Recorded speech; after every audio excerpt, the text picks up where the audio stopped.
السلام علیکم ورحمۃ اللہ تعالی وبرکاتہ۔ نحمده ونصلي ونسلم على رسوله الكريم اما بعد فاعوذ باللہ من الشیطان الرجیم بسم اللہ الرحمن الرحیم وعلى اللہ فلیتوکل المؤمنون صدق اللہ العظیم۔ ایک مرتبہ بارگاہ رسول و آل رسول میں درود و سلام کا ہدیہ پیش کریں اور پڑھیں اللہم صلی علی سیدنا و مولانا محمد معدن الجود والکرم وآلہ الکرام وابنہ الکریم وبارک وسلم صلاة و سلام علیک یا رسول اللہ صلی اللہ تعالی علیہ وسلم۔ عزیزان ملت اسلامیہ، آج انشاءاللہ تبارک و تعالی ہم اسلام کی ایک عظیم جنگ بدر کا تذکرہ کریں گے اور جنگ احد کے واقعات۔ جنگ احد اس وجہ سے کہ وہ اسی مہینے کی 15 تاریخ کو یہ جنگ ہوئی ہے، جنگ احد۔ اور جنگ احد کو جنگ احد اس لیے کہا جاتا ہے کہ مدینہ منورہ سے تقریباً 3 میل یعنی 5 کلومیٹر کے فاصلے پر ایک پہاڑ ہے جس کو احد پہاڑ کہا جاتا ہے، جبل احد کہا جاتا ہے۔ اسی پہاڑ کے دامن میں یہ جنگ ہوئی ہے،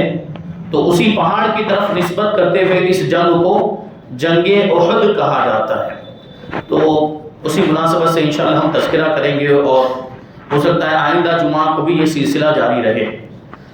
آپ کو معلوم ہونا چاہیے کہ جنگ بدر میں، جو جنگ احد سے پہلے ہجری 2 میں جنگ ہوئی تھی، جنگ بدر، اور جنگ احد یہ 3 ہجری میں ہوئی۔ تو جنگ بدر میں 70 کفار گرفتار ہوئے تھے اور 70 کفار قتل کیے گئے تھے۔ اور قتل کیے جانے والے کفار میں قریش کے بڑے بڑے سردار بلکہ بڑے بڑے تاجدار تھے۔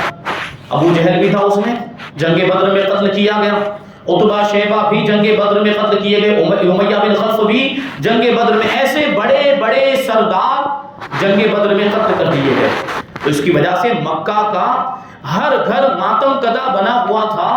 اور مکہ مکرمہ کا بچہ بچہ جوش انتقام میں بھرا ہوا تھا اور غیظ و غضب کی آگ میں جل رہا تھا کہ ہم مسلمانوں سے اپنے مقتولوں کا بدلہ لے کر رہیں گے۔ چنانچہ جب یہ لوگ اپنے مقتولوں کے ماتم سے فارغ ہوئے، جب ان کو فرصت ملی تو ان لوگوں نے آپس میں، کفار نے آپس میں یہ ارادہ کیا، پختہ عہد کیا، عزم کر لیا کہ جتنا جلدی ہو سکے مسلمانوں سے اپنے مقتولوں کے خون کا بدلہ لینا چاہیے۔ چنانچہ ابو جہل کا بیٹا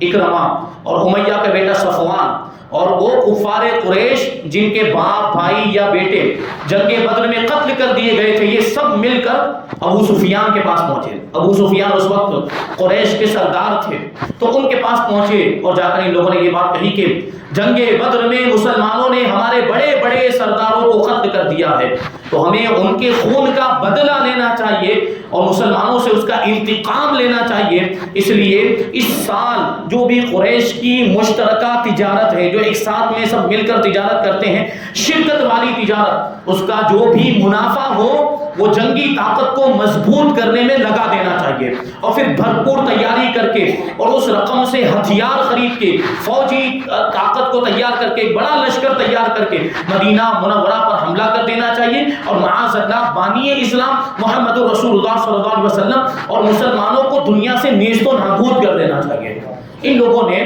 یہ کفار نے ابو سفیان کو یہ مشورہ دیا، تو ابو سفیان نے خوشی خوشی ان کی درخواست کو منظور کر لیا، لیکن مسلمانوں کا مقابلہ کرنا آسان نہیں تھا۔ انہوں نے جنگ بدر میں اس بات کا تجربہ کیا تھا کہ پہاڑوں سے تو ٹکرایا جا سکتا ہے، آندھیوں اور طوفانوں کا مقابلہ کیا جا سکتا ہے، سمندر کی موجوں سے ٹکرانا ممکن ہے، لیکن محمد رسول اللہ صلی اللہ علیہ وسلم کے غلاموں سے ٹکرانا آسان نہیں ہے، تقریباً ناممکن ہے، بڑا مشکل کام ہے۔ اس بات کا تجربہ ان کو جنگ بدر میں ہو چکا تھا کہ جنگ بدر میں مسلمان 313 کی تعداد میں تھے اور 1000 پر غالب آ گئے تھے، 1000 پر اللہ تبارک و تعالیٰ نے ان کو فتح عطا فرما دی تھی۔ تو اس بات کا ان کو احساس تھا، اس لیے ابو سفیان نے کہا کہ ہمیں اچھی طریقے سے جنگی تیاری کرنی چاہیے، ہتھیار خریدنے چاہیے، ہتھیار تیار کرنے چاہیے، اور اس وجہ سے ان لوگوں نے اپنی جنگی طاقت کو مضبوط کرنا نہایت ضروری خیال کیا اور انہوں نے ہتھیاروں کی تیاری اور سامان جنگ کی خریداری میں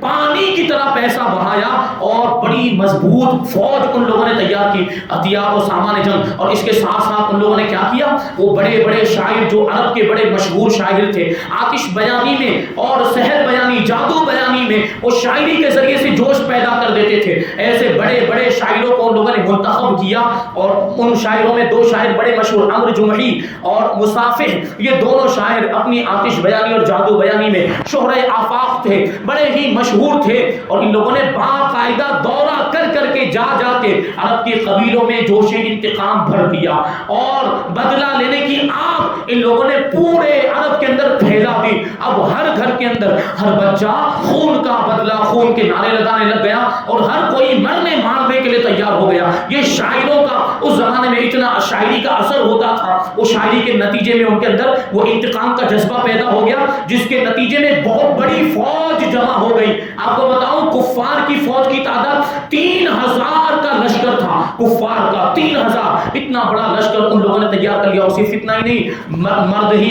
شامل ہوئے ہو نہیں، بلکہ کہتے ہیں کہ مردوں کے ساتھ ساتھ بڑے بڑے معزز اور مالدار گھرانوں کی عورتیں بھی لشکر میں شامل ہو گئی، وہ بھی فوج میں شامل ہو گئی، جن کے باپ بھائی بیٹے یا شوہر جنگ بدر میں مارے گئے تھے، ان کا بدلہ لینے کے لیے عورتیں بھی شامل ہو گئی۔ اور ان عورتوں نے قسم کھائی تھی کہ جب تک ہم اپنے رشتہ داروں کے قاتلوں کا خون نہیں پی لیں گی، وہاں تک دم نہیں لیں گی۔ ان لوگوں نے یہ قسم کھائی تھی۔ اور جنگ بدر میں چونکہ حضرت امیر حمزہ حضور پاک صلی اللہ علیہ وسلم کے چچا جان رضی اللہ تعالیٰ عنہ نے چونکہ ہند کے باپ عتبہ کو قتل کیا تھا اور جبیر ابن مطعم کے چچا کو قتل کیا تھا، اس لیے ہند نے وحشی کو جو کہ جبیر ابن مطعم کا غلام تھا، اس کو حضرت امیر حمزہ رضی اللہ تعالیٰ عنہ کے قتل پر آمادہ کیا اور کہا کہ اگر تو حضرت امیر حمزہ کو قتل کر دے گا، اس نے یہ وعدہ کیا اگر تو حضرت امیر حمزہ کو قتل کر دے گا تو اس کارگزاری کے صلے میں تو آزاد کر دیا جائے گا۔ تو وحشی غلام تھا، وحشی ابن حرب وہ غلام تھا اور غلام آزاد ہونا چاہتا ہے، وہ غلامی کی زنجیر کو توڑنا چاہتا ہے، تو غلامی سے آزاد ہونے کے لیے معاذ اللہ وہ حضور پاک صلی اللہ علیہ وسلم کے عظیم چچا جان حضرت امیر حمزہ رضی اللہ تعالیٰ عنہ کو قتل کرنے کے لیے تیار ہو گیا۔ اس کا واقعہ تفصیل سے آگے ہم سماعت کریں گے۔ بہرحال بڑے جوش و خروش کے ساتھ اور پوری تیاری کے ساتھ، خوب تیاری کے ساتھ کفار کا لشکر مدینہ منورہ کی طرف روانہ ہو گیا اور اس لشکر کا سپہ سالار ابو سفیان تھا۔ حضرت عباس حضور پاک صلی اللہ علیہ وسلم کے چچا جان وہ خفیہ طور پر مسلمان ہو چکے تھے اور مکہ مکرمہ میں ہی رہتے تھے، چنانچہ حضرت عباس رضی اللہ تعالیٰ عنہ نے خط لکھ کر حضور صلی اللہ علیہ وسلم کو کفار کی لشکر کشی کی اطلاع دے دی کہ کفار کا اتنا بڑا لشکر مدینہ منورہ پر حملہ کرنے کے لیے روانہ ہو گیا۔ جب یہ خطرناک خبر حضور پاک صلی اللہ علیہ وسلم کو ملی تو 5 شوال المکرم 3 ہجری میں حضور نے حضرت عدی بن فضالہ رضی اللہ تعالیٰ عنہ کے 2 بیٹے حضرت انس اور حضرت مونس رضی اللہ تعالیٰ عنہما کو جاسوس بنا کر لشکر کفار کی خبر لانے کے لیے بھیجا اور وہ وہاں گئے، پھر واپس آئے اور آنے کے بعد یہ پریشان کن خبر دی کہ کفار کا لشکر مدینہ منورہ کے بالکل قریب آ گیا ہے اور ان کے گھوڑے مدینہ منورہ کی چراگاہ عریض کی ساری گھاس چر گئے ہیں۔ اب سوچیں کہ کتنی تعداد میں ان کے گھوڑے ہوں گے۔ تو یہ خبر دی گئی۔ یہ خبر سننے کے بعد 14 شوال المکرم 3 ہجری میں جمعہ کی رات تھی، حضرت اسید بن حضیر اور حضرت سعد بن معاذ اور حضرت سعد بن عبادہ رضی اللہ عنہم چند انصاری صحابہ کرام کو لے کر پوری رات حضور پاک صلی اللہ علیہ وسلم کے کاشانہ مبارک کی پہرے داری کرتے رہے اور وہاں پر حفاظت کے لیے ان لوگوں نے اپنے آپ کو تعینات کر دیا تھا۔ اور اسی طریقے سے مدینہ منورہ کے جو اہم ناکے تھے وہاں پر بھی چند انصار صحابہ کرام کو مقرر کر دیا تھا پہرا دینے کے لیے، ان کا پہرا بٹھا دیا تھا تاکہ اچانک کفار رات کے وقت میں شبخون نہ مار دیں، رات کے وقت دھوکے سے حملہ نہ کر دیں، اس لیے کہ حفاظتی تدبیریں اختیار کی گئی تھی۔ صبح جب ہوئی تو اللہ کے رسول صلی اللہ علیہ وسلم نے انصار و مہاجرین کو جمع کیا، جمع کرنے کے بعد ان سے مشورہ کیا کہ کفار حملہ کرنے والے ان کا لشکر انتہائی قریب آ گیا ہے، تو ہمیں شہر کے اندر رہتے ہوئے ان کا مقابلہ کرنا چاہیے یا شہر کے باہر میدان میں جا کر ان سے جنگ کرنی چاہیے۔ تو انصار مہاجرین صحابہ کرام نے عام طور پر اور انصار صحابہ کرام میں سے بڑے بوڑھے صحابہ کرام نے متفقہ طور پر پر یہ رائے دی، ان کا یہ مشورہ تھا کہ شہر کے اندر رہ کر عورتوں اور بچوں کو قلعوں میں محفوظ کر دیا جائے اور شہر کے اندر رہتے ہوئے کفار کا مقابلہ کیا جائے۔ یہ انصار کے بڑے بوڑھوں کا اور مہاجرین کا عام طور پر مشورہ تھا۔ حضور پاک صلی اللہ علیہ وسلم کا بھی اس وقت یہی مشورہ تھا، اور عبداللہ ابن ابی منافق بھی اس مجلس کے اندر موجود تھا۔ اس نے بھی یہ رائے دی کہ ہمیں مدینہ منورہ کے اندر رہ کر شہر کے اندر پناہ گیر ہو کر دشمنوں کے حملوں کا دفاع کرنا چاہیے، ڈیفنس کرنا چاہیے۔ عبداللہ ابن ابی منافق نے بھی یہ مشورہ دیا تھا، لیکن کچھ چند کم عمر نوجوان تھے، کم سن نوجوان تھے جو جوش جہاد میں بھرے ہوئے تھے، کیونکہ وہ جنگ بدر میں شریک نہیں ہو پائے تھے، اس لیے وہ بھی جنگ بدر جیسا کارنامہ انجام دینا چاہتے تھے۔ تو وہ اس رائے پر اڑ گئے کہ ہمیں شہر میں رہ کر دشمنوں کا مقابلہ نہیں کرنا چاہیے، بلکہ میدان میں جا کر دشمنان اسلام کے ساتھ فیصلہ کن جنگ کرنی چاہیے۔ انہوں نے جوش میں یہ بات کہہ دی تھی، اور ان کو جنگ کا اتنا تجربہ نہیں تھا۔ بڑے بڑے صحابہ کرام کی رائے یہ تھی کہ شہر میں رہ کر مقابلہ کرنا چاہیے، لیکن یہ جو نوجوان جو جوش میں آ گئے تھے، تو جوش میں آدمی ہوش کھو بیٹھتا ہے، ان لوگوں نے یہ کہا نہیں، ہم تو باہر جا کر لڑیں گے، شہر کے باہر میدان میں جا کر دشمنوں کا مقابلہ کریں گے۔ اور ان لوگوں نے بڑے بڑے صحابہ کرام کی رائے کا بھی خیال نہیں کیا، یہاں تک کہ حضور کی رائے کا بھی خیال نہیں کیا، اور اپنی رائے پر اڑ گئے۔ حضور پاک صلی اللہ علیہ وسلم نے سب کی رائے سنی، سب کا مشورہ سنا، کاشانہ نبوت میں اپنے مکان مبارک کے اندر تشریف لے گئے۔ ادھر بڑے بڑے صحابہ کرام نے ان نوجوانوں کو سمجھایا کہ یہ جو تم کہہ رہے ہو کہ میدان میں جا کر جنگ کی جائے، یہ مناسب نہیں ہے۔ سب کی رائے یہاں تک کہ حضور کی بھی رائے ہے کہ شہر میں رہ کر جنگ کی جائے۔ اب ان نوجوانوں کو سمجھ میں آ گیا، اب وہ بڑے بڑے صحابہ کرام کی رائے سے متفق ہو گئے کہ ہاں شہر میں رہ کر دشمنوں کا مقابلہ کرنا چاہیے۔ لیکن دوسری جانب اللہ کے رسول صلی اللہ علیہ وسلم جب کاشانہ نبوت سے باہر تشریف لائے تو ہتھیار پہن کر باہر تشریف لائے، ہتھیار پہن کر اور پوری جنگ کی تیاری کر کے میدان میں جانے کے لیے حضور پاک صلی اللہ علیہ وسلم تیاری کر کے مکان مبارک سے باہر تشریف لائے۔ تو صحابہ کرام نے کہا یا رسول اللہ، اور ان نوجوانوں نے بھی کہا یا رسول اللہ، ہم ایک ہی رائے پر متفق ہو چکے ہیں کہ اب ہم شہر میں رہ کر جنگ کریں گے، شہر میں رہ کر دشمنوں کا مقابلہ کریں گے۔ اس وقت اللہ کے رسول صلی اللہ علیہ وسلم نے ارشاد فرمایا کہ دیکھو میں ہتھیار پہن کر آ گیا، اور ایک پیغمبر کے لیے جب وہ ہتھیار پہن لے تو یہ زیبا نہیں دیتا کہ ہتھیار پہننے کے بعد اتار دے، یہاں تک کہ اللہ تبارک و تعالیٰ اس کے اور اس کے دشمنوں کے درمیان فیصلہ فرما دے۔ اب تو میدان میں جا کر ہی جنگ ہوگی، اب تو یہ رائے طے پا چکی ہے، لہٰذا تم اللہ کا نام لے کر میدان جنگ میں اتر پڑو، اور اگر تم صبر کے ساتھ میدان جنگ میں ڈٹے رہو گے تو تمہاری فتح ہوگی۔ میدان جنگ میں اگر صبر کے ساتھ ڈٹے رہو گے، ٹکے رہو گے تو تمہاری فتح ہوگی۔ اس کے بعد اللہ کے رسول صلی اللہ علیہ وسلم نے انصار کے قبیلہ اوس کا جھنڈا حضرت اسید بن حضیر کو عطا فرمایا، اور قبیلہ خزرج کا جھنڈا حضرت خباب بن منذر رضی اللہ تعالیٰ عنہ کو عطا فرمایا، اور مہاجرین کا جھنڈا مولا کائنات حضرت علی رضی اللہ تعالیٰ عنہ کو عطا فرمایا۔ اور اس طریقے سے حضور پاک صلی اللہ علیہ وسلم یہ لشکر لے کر مدینہ منورہ سے روانہ ہوئے۔ پہلے شروع میں جب حضور مدینہ منورہ سے نکل رہے تھے، مدینہ منورہ سے روانہ ہو رہے تھے، اس وقت یہ لشکر 1000 کی تعداد میں تھا۔ شہر سے نکلتے ہی ایک جانب سے حضور پاک صلی اللہ علیہ وسلم نے ایک فوج کو آتے ہوئے دیکھا کہ ایک فوج چلی آ رہی ہے۔ اللہ کے رسول صلی اللہ علیہ وسلم نے پوچھا یہ لوگ کون ہیں؟ تو صحابہ کرام نے عرض کیا یا رسول اللہ یہ یہودیوں کی فوج ہے، اور یہ رئیس المنافقین عبداللہ ابن ابی کے حلیف ہیں، ان کے ساتھ اس کا ایگریمنٹ اور معاہدہ ہوا ہے، یہودیوں کا معاہدہ ہوا ہے عبداللہ ابن ابی منافق کے ساتھ، اور اسی نے آپ کی مدد کے لیے یہودیوں کو بلایا ہے، یہ ہماری مدد کے لیے آ رہے ہیں۔ تو اس وقت اللہ کے رسول صلی اللہ علیہ وسلم نے ارشاد فرمایا تھا کہ ان سے کہہ دو کہ یہ لوگ واپس چلے جائیں، ہمیں ان کی مدد کی ضرورت نہیں ہے، ہم مشرکین کے مقابلے میں مشرکین سے مدد نہیں لیں گے، مشرکین کے مقابلے میں یہودی جو دوسرے مشرک ہیں ان سے مدد نہیں لیں گے۔ چنانچہ کو یہودی واپس ہو گئے، یہودی واپس چلے گئے، لیکن عبداللہ ابن ابی منافق ظاہر سی بات ہے یہودی اس کے کہنے پر آئے تھے تو اس کو برا لگا، اور یہ کیا کہتا ہے میں بھی واپس چلا جاؤں گا۔ یہ 300 آدمیوں کو اپنے ساتھ لے کر آیا تھا، تو ان 300 آدمیوں کو لے کر واپس چلا گیا، اور یہ کہتا ہوا گیا کہ محمد صلی اللہ علیہ وسلم نے میری رائے کو قبول نہیں کیا، اور وہ جنگ لڑنے کے لیے شہر سے باہر نکل پڑے، اس لیے اب میں ان کا ساتھ نہیں دوں گا۔ وہ منافق تھا اندر سے سے کافر تھا وہ حضور کا ساتھ کیسے دیتا؟ ان کو تو جنگ یا جہاد اس طرح کی تکلیف والی چیزیں پسند ہی نہیں تھی، تو بہانہ بنا کے وہ 300 آدمیوں کو اپنے ساتھ لے کر واپس چلا گیا۔ اب یہاں پر دیکھیں 1000 میں سے 300 چلے گئے، اب کتنے بچے؟ صرف 700 صحابہ کرام بچے تھے۔ اور اس میں بھی جب عبداللہ ابن ابی نے یہ بات کہی تو قبیلہ انصار کے قبیلہ خزرج میں سے بنو سلمہ کے لوگ اور انصار کے قبیلہ اوس میں سے بنو حارثہ کے لوگ بھی واپس جانے کا ارادہ کرنے لگے، لیکن اچانک اللہ تبارک و تعالیٰ نے ان لوگوں کے دلوں میں محبت اسلام کا ایسا جذبہ پیدا فرما دیا کہ ان کے قدم جم گئے اور واپس لوٹنے کا ارادہ انہوں نے ترک کر دیا۔ انصار کے دو قبیلے اوس اور خزرج انہوں نے بھی واپس لوٹنے کا ارادہ کیا تھا، لیکن اللہ تبارک و تعالیٰ نے ان کے دلوں میں اسلام کی محبت ڈال دی اور اسلام کے لیے قربانی اور ایثار کا جذبہ پیدا کر دیا۔ اسی کے بارے میں قرآن مجید کے اندر اللہ تبارک و تعالیٰ ارشاد فرماتا ہے اذ همت طائفتان منکم ان تفشلا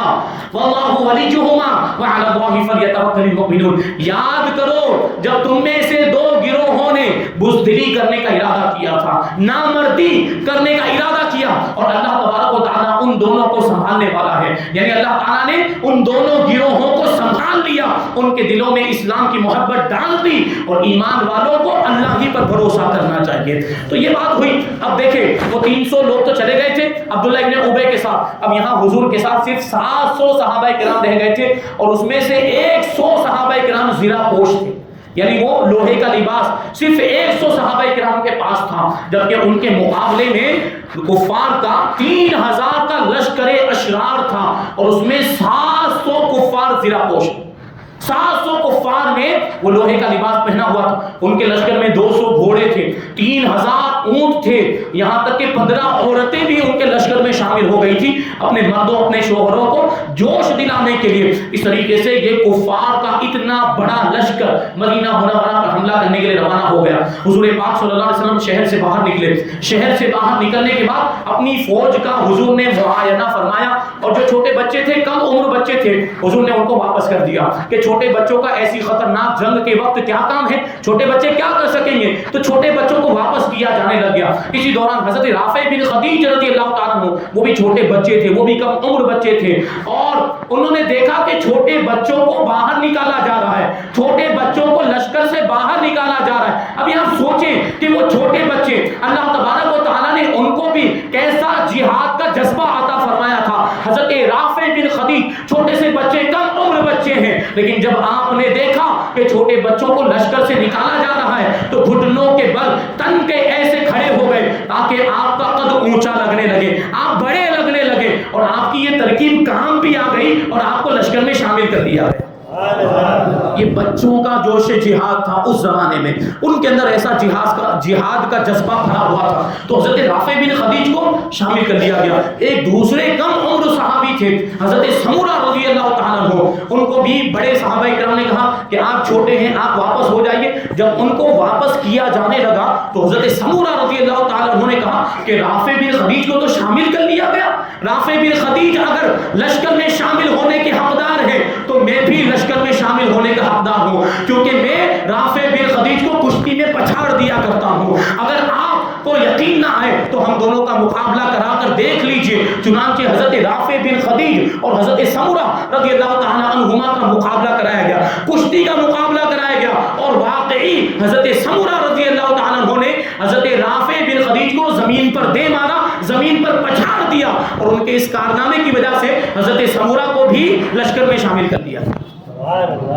یہ وہ چھوٹے چھوٹے صحابہ کرام کا یہ جذبہ تھا، تو اب سوچیں بڑے بڑے صحابہ کرام کا جذبہ کیسا ہوگا، اور وہ کون سا جوش لے کر میدان میں اترے ہوں گے۔ تو یہ ہے جنگ احد، یہ تو ابھی جنگ احد کی شروعات ہوئی ہے، ابھی اور آگے بہت سارے واقعات ہیں کہ حضور پاک صلی اللہ علیہ وسلم لشکر لے کر میدان میں پہنچے، کفار کا سامنا ہوا، پھر جنگ کی ابتدا کیسے ہوئی، اور حضرت امیر حمزہ خاص طور پر حضرت امیر حمزہ حضور پاک صلی اللہ علیہ وسلم کے چچا جان ہیں، تو آپ کی شہادت کیسے ہوئی، جنگ احد ہی میں حضرت امیر حمزہ رضی اللہ تعالیٰ عنہ کی شہادت ہوئی ہے۔ تو تو یہ وحشی جو اس کام پر مقرر ہوا تھا، ہند نے وحشی بن حرب کو حضرت امیر حمزہ رضی اللہ تعالیٰ عنہ کو شہید کرنے کے لیے مقرر کیا تھا، اس نے کیسے شہید کیا ہے حضرت امیر حمزہ رضی اللہ تعالیٰ عنہ کو. پھر یہ جنگ آگے چلی اور جنگ کی تفصیل، وہ صحابہ کرام کا جذبہ اور پھر جنگ کا جو پانسا پلٹا ہے اور صحابہ کرام نے پھر اپنی جانثاری کا جو ثبوت دیا، یہ واقعات کی ایک تفصیل ہے.